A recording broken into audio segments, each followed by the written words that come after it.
I was supposed to become a wife, and instead, I became a headline the kind people pass around like a curiosity. The pastor said, "Does anyone object?" And Brent raised his hand like he was answering attendance. "I object." 2 words, 200 people holding their breath, and me in my wheelchair under a spray of orchids, thinking if I blink wrong, I'll drown. He started talking soft, that careful pity voice, about how he tried, how he couldn't sign up for ramps and help and wheel locks at parties. And somebody in the crowd whispered, "Well, it is a lot." And that landed like a knife wrapped in manners. My best friend Tessa half stood. My mom, Denise, crushed her fist against her mouth. The pianist lost the melody, and Brent fixed his tie like a man late for a meeting and walked out of Harborview Community Church while my veil trembled. I remember the aisle runner glittering like static, how Tessa and my mom turned me around, how silence felt heavy enough to bruise. Back at my apartment, she unbuttoned me out of lace, one click at a time, and when the door finally shut, I cried the ugly, chest-aching kind. Then I did what you do when your life explodes. You survive the next hour, then the next one. 3 months later, my life looked like the basement level of a parking garage, dim and echoing. I'd moved to a brick studio with a crooked ramp, a bathroom door that pinched the wheels, counters that said, "You don't live here," and an inbox full of clients who went silent while I fell apart. Tessa called every morning like a human alarm for daylight. My mom brought casseroles. I pushed around a plate. And one Thursday, I finally rolled to Bayshore Park because the quiet in my place felt like it could swallow me. The wind had whitecaps on the bay, and I was watching gulls bully a sandwich when a kid's cry cut through sharp and high. A girl in a yellow dress stood under a light pole staring up at a red kite tangled in the fixture, no adult in sight. "Hey," I said, "that's a brave kite." She sniffed. "My dad went to the truck for napkins. He said don't move, but the kite moved." "Kites are rude like that," I told her. I locked my brakes, wrapped the loose string around my hand, used my lap as a steady spool. On 3 you pull smooth, I anchor, deal. We breathed, we pulled, and that red triangle wobbled back to earth like it had decided it deserved rescue after all. Then I heard a man's voice behind us, low, terrified in that way only parents get. "Mia." He jogged up in a blue button-down, checked his daughter like he was counting bones, then looked at me and said, "I owe you coffee, or a truck. Thank you." We settled on coffee because trucks don't fit into go cups. He was Marcus, I was Avery, and at the coffee truck, he didn't do the hover, didn't slow his words like I was fragile. He asked what I did, and I told him. "I'm a brand designer who's been great at staring at blank screens lately," and he said, "You got a portfolio on your phone." He swiped through my work like a person who knows what he's looking at, not a guy waiting to make his point. Then he said, "I run a software company nearby. We're about to launch a system called Beacon. Our design looks like a tax form from 1998. Would you take the contract and fix it? Real scope, real rate, not a favor." My defenses came up on reflex. "I don't need charity." He nodded, didn't flinch. "Good, I don't give it." He named a number that smelled like oxygen, not pity, and I said yes so quietly I barely heard it myself. On Monday, I wheeled into Hale Dynamics at the waterfront tower and noticed something you only notice when you've had to. Elevator buttons at a sensible height, a receptionist who didn't tilt her head doorways, measured an adjustable desk set up like it had always been there. Marcus introduced me to Rachel in marketing, Theo in product Geo, who could glare a server back to life. Then we looked at Beacon, and the product was smart, but the brand had swallowed clip art for breakfast. So when they asked for first impressions, I said, "You're selling clarity, but your visuals feel like a tax deadline." Your mark says 5 things and ends up mumbling. You need warmth, a logo people can sketch from memory fonts that makes small business owners feel like adults, not students waiting for a grade. The room went quiet in that respectful way. Marcus folded his hands and said, "Okay, lead us." So I did. A week later, the walls were full of sketches, color chips everywhere, sticky notes saying, "Less NASA, more farmers market." And for the first time since the church, my brain stopped arguing with me. Twice a week in the office, the rest from home, and I liked who I was becoming again. Somewhere in there, Marcus and I traded jokes, then stories, then glances that hung in the air a half-second longer, and he didn't ask about the chair first. He asked what album I loop when I'm in the zone where I'd take a train if money was pretend. One Friday he texted, "Local gallery opening, live, jazz, weird sculptures. Mia's with my brother, come with me." I said yes, wore a red dress because I wanted to, and in a corner with a trio playing.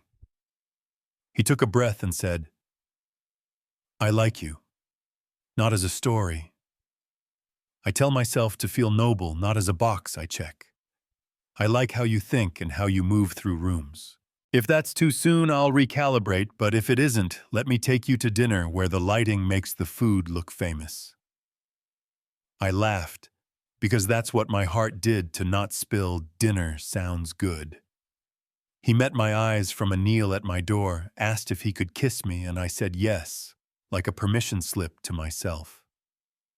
Work stayed work. Beacon tightened up numbers from testing, made Rachel clap, and Marcus called me into the conference room with the team and said, "We want to lock you in. Creative director salary, benefits, your space exactly how you need it, not because we're dating, because our best work has your fingerprints." That click you hear at the top of a roller coaster, when you choose to trust the track, that's what saying yes felt like. Around then, I moved to an accessible place 2 blocks from his house. Income-based pricing, a roll-in shower, an elevator that didn't try to decapitate you. And when I argued about the deposit help, he said, "I care, that's the whole sentence." And I let myself accept care, which is harder than it sounds. You know what I mean. Midway through all that, Harborview's tech gala landed at the Maritime Museum's string lights and donors and people who pretend shrimp skewers are dinner. And Marcus introduced me around, with that quiet pride that makes you feel tall. And then I saw Brent across the room, older, in the way guilt steals sleep. He asked to talk. Marcus squeezed my shoulder like a seatbelt. I could choose to click or not, and under a suspended whale skeleton. Yeah, that happened. Brent said he'd been scared that we had history, that maybe we could try again. I let the silence do the heavy lifting, then told him, "You don't want me, you want to not be the man who did that." And when he pivoted to, "Isn't this new guy just rescuing you? Title apartment optics?" I said, calm as a kitchen table, "Marcus doesn't rescue me. I rescued myself. He's the witness who claps. There's a difference." I went back to the dance floor, and Marcus took my hands, and we moved the way we'd taught ourselves at home, little arcs, with my chair, a rhythm you can feel in your ribs. A few days later, Brent tried one more time at the park, where Mia and I were sketching ducks, left his respect in the car, started with nostalgia, slid to mean fast. He'll wake up and realize the chair, the stairs, the cost. He'll leave just quieter than I did. And I felt that old voice trying to rent space in my head. And I said, "You need to leave. Mia's watching. So am I. I don't like the man I see when you talk like that." He took a step closer, and a shadow crossed both of us. Marcus coming in like weather. And he said, "She told you to go," in a tone that could crack glass. Brent finally walked, tossed one last look like a bad penny. My hands were shaking. Marcus knelt eye level, "You okay?" And for the first time I noticed I didn't have to lie to say I am. At home he pulled a small velvet box from his jacket, with this look like he'd been carrying the question around too long. I had a plan with string lights, but I don't want one more day where you don't know how all in I am. Avery Cole, will you marry me? Will you let me love you on good days and barometer change days and the days we both get it wrong?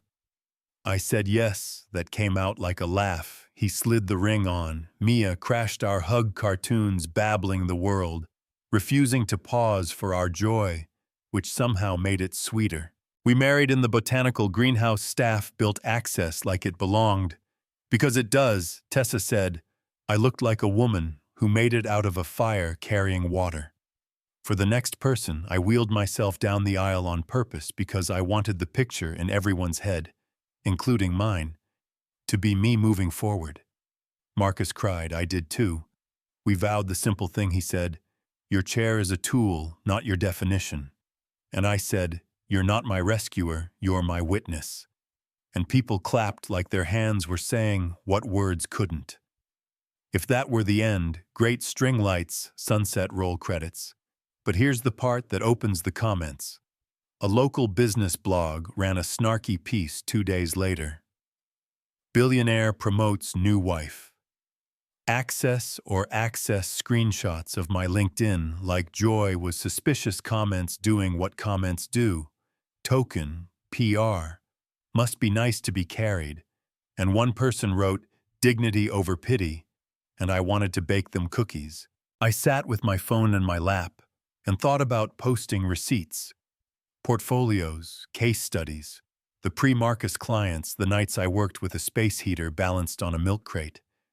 And I also thought about calling my mom sitting on the porch with my husband and my kid, letting the loudest thing in the room be the least true thing in my life. I closed the app, then I opened it again, because the truth is, I haven't decided how I want to handle being a woman in a chair who wins in public. Educate, ignore, pass the mic, maybe all three. Here's what I know: that day in the church didn't end me. It taught me to take up the exact amount of space I need. Didn't make me small, I did. And then I stopped. Marcus didn't fix me. Love doesn't fix people. It steadies you so you can fix yourself. So tell me, was Brent cruel or just weak? And does it even matter? Are we really going to call every win for a disabled woman access instead of skill? Or is that just prejudice with a polite coat of paint? If you've seen bias disguised as concern, drop it in the comments. If you've had to prove your worth twice before sunrise, I want to hear it. And if you felt the shift when I rolled down that aisle, type dignity over pity, subscribe, and tell me what justice looks like to you. Because maybe the conversation after the happy ending is where the real story starts.